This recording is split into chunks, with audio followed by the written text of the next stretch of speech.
नमस्कार मित्रों, मैं डॉक्टर विजय कुमार कुलकर्णी आज आपके सामने हरिवंश राय बच्चन जी की प्याला इस कविता पर चर्चा करने के लिए प्रस्तुत हूँ।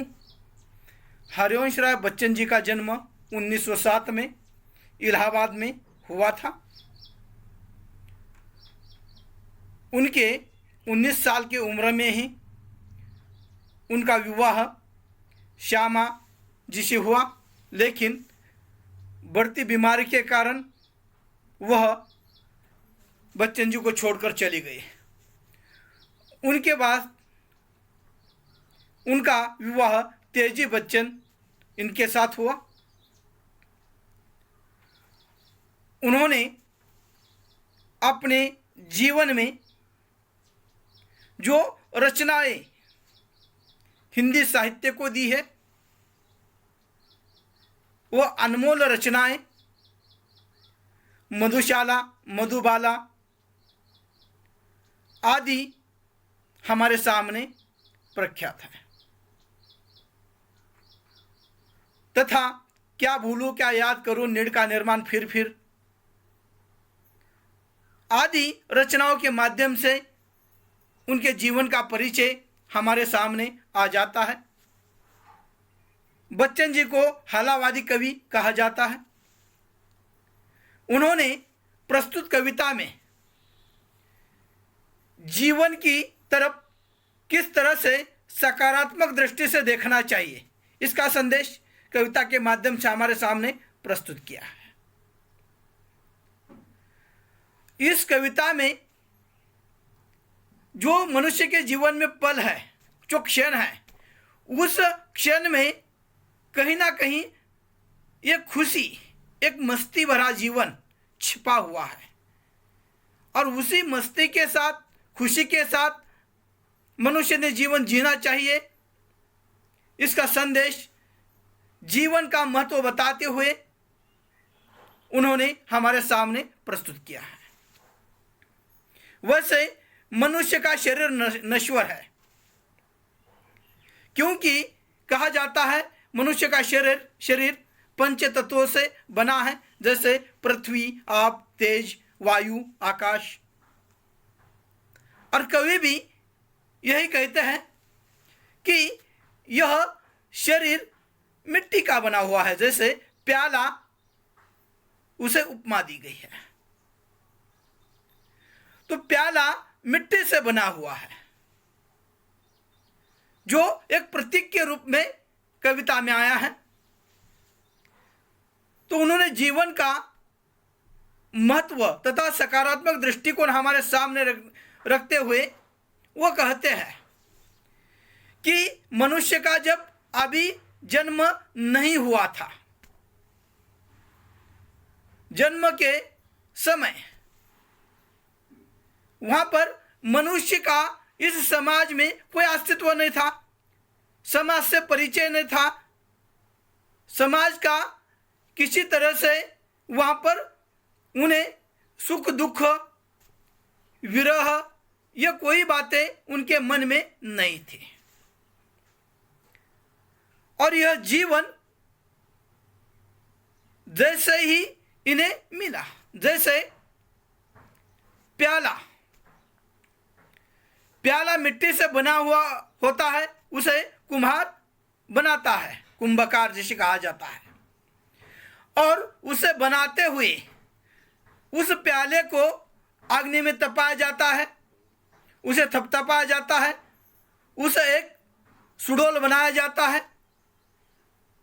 और उस पर बनाते हुए उस मिट्टी से जब प्याला बनाया जाता है तब उस पर प्रहार भी होता है, उसे अग्नि में तपना भी पड़ता है। कुम्हार वहां पर उसे थपथपाता है और तब जाकर उस प्याले की निर्मित होती है। लेकिन उस प्याले की जब तक निर्मित नहीं होती, उसकी मिट्टी होती है, तब उसे भी पता नहीं होता कि क्या बनने जा रहा है, उसका आकार क्या बनेगा। और उस तरह से मनुष्य का है, मनुष्य को भी अपने जीवन के प्रति कुछ मालूम नहीं होता। जिस तरह से उस प्याले को पता नहीं था जब तक उसके पास कोई आकार नहीं था। और इस तरह से कवि ने हमारे सामने कुम्हार या कुंभकार उस ईश्वर को भी कहा है, जिस ईश्वर ने हमें जन्म दिया है, उस ईश्वर ने हमें बनाया है।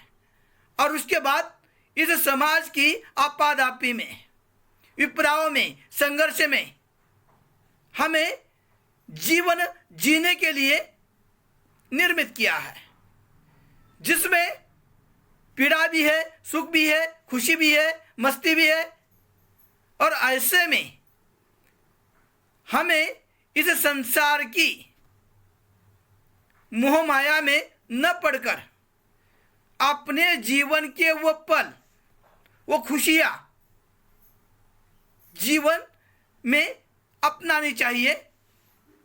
क्योंकि जब जन्म होता है तो मनुष्य के मन में एक भ्रम होता है, उसे लगने लगता है ये सारा संसार, ये पृथ्वी, आकाश सब घूम रहे हैं, चारों तरफ उसे वो घूमता हुआ दिखाई देता है और वो भ्रम में रहता है। भ्रम किस तरह से होता है? जैसे हम देख लेते हैं, अंधेरे में हम रास्ते से जा रहे हैं, रास्ते में कोई डोरी दिखाई देती है और उस डोरी को देखकर हमें लगने लगता है शायद ये सांप है, लेकिन नजदीक जाकर जैसे देख लेता है तो वह डोरी निकलती है। उसी तरह से मनुष्य के मन में भ्रम होता है। और कवि भी कहते हैं कि जन्म के समय मुझे लगा यह सारी पृथ्वी, आकाश, सब तारे घूम रहे हैं और इस तरह से मैं भ्रमित था। लेकिन जैसे मुझे तपाया गया, मुझे थपथपा गया, मेरा निर्माण हुआ,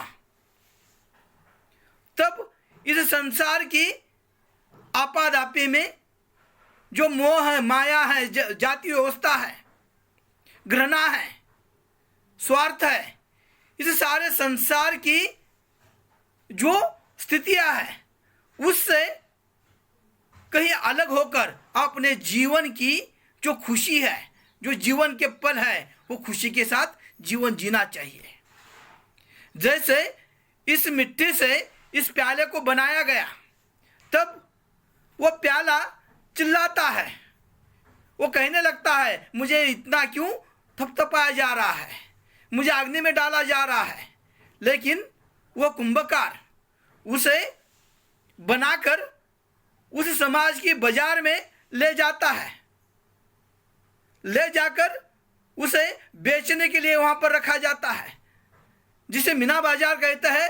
जिस मीना बाजार में हमेशा रौनक रहती है, चहल पहल रहती है, और ऐसी जगह पर इस प्याले को बेचने के लिए रखा जाता है।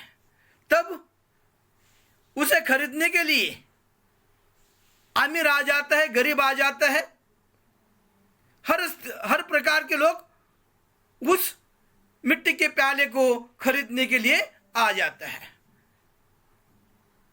और तब कवि कहता है कि मुझे खरीदने के लिए भी बहुत सारे आमिर आ गए, लेकिन मैंने अपने आप को बेचा नहीं।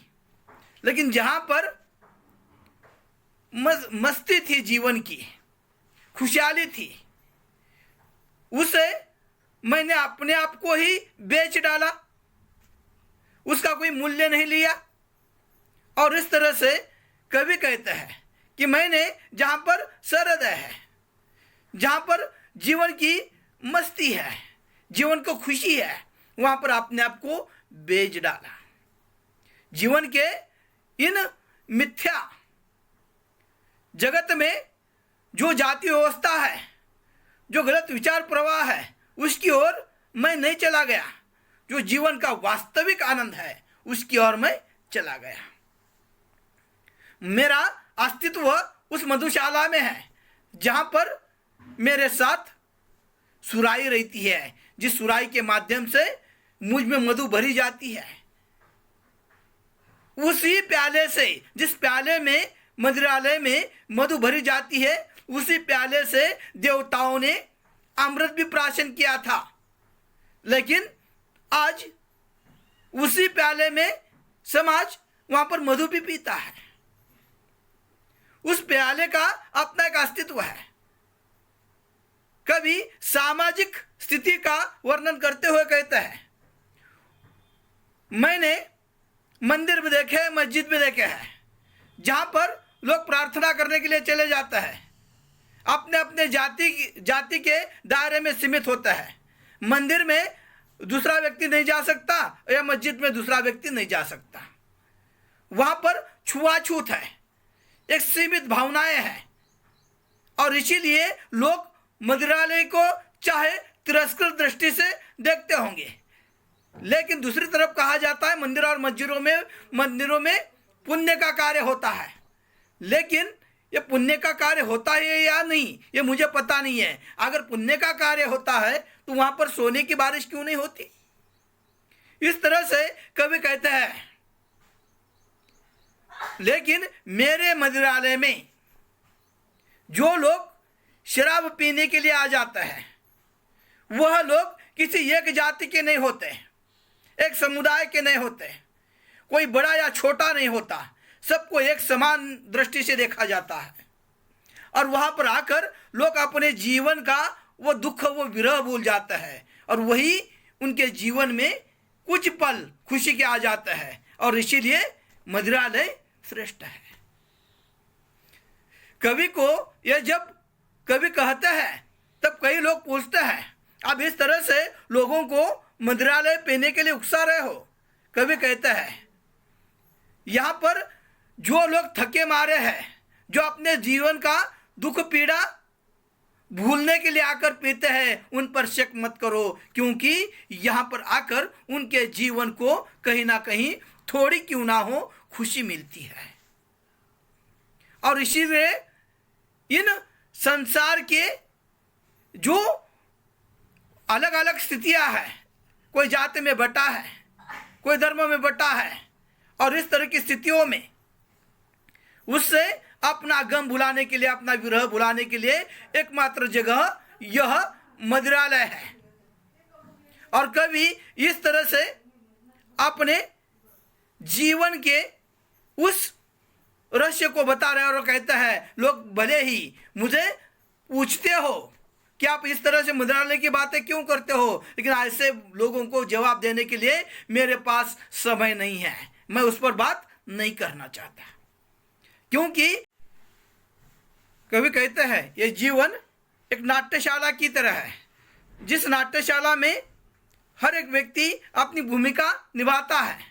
उस नाट्यशाला में पर्दा रहता है, वो पर्दा जैसे उठ जाता है, हर व्यक्ति अपने अपनी भूमिका अदा करने के लिए तैयार होता है, और वो भूमिका अदा करके चला जाता है। उसी तरह से हमारा जीवन है, हम सिर्फ यहाँ पर इस संसार में अपनी भूमिका निभाने के लिए आ गए हैं, और भूमिका निभाकर हमें चले जाना है। और इसलिए भूमिका निभाते हुए इस समाज की जो मिथ्या बातें हैं, जिसमें मोह है, जिसमें असत्य है, जिसमें सिर्फ मतलब है, उन सारे बातों से हटकर हमें अपने उस जीवन के हर पल की खुशी लेनी चाहिए, उसमें मस्ती ढूंढनी चाहिए।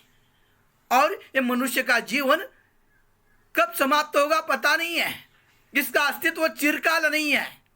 और इसलिए जितना जीवन मिला है उसे सकारात्मक दृष्टि से देखकर मनुष्य ने जीवन जीना चाहिए। अंतिमता कवि कहते हैं कि इस जीवन में मेरा अस्तित्व मिट्टी का बना हुआ है, मैं मिट्टी में चला जाऊंगा, और इस तरह मेरा जीवन वहां पर समाप्त हो जाऊंगा। लेकिन जो जो मेरे जीवन में पल आए थे, उन पलों का मैं आनंद के साथ स्वागत करूंगा तथा खुशी के साथ जीवन जी लूंगा। इस तरह से इस कविता में एक सकारात्मक दृष्टिकोण कवि हरिवंश राय बच्चन जी ने अपने कविता के माध्यम से प्रस्तुत किया है।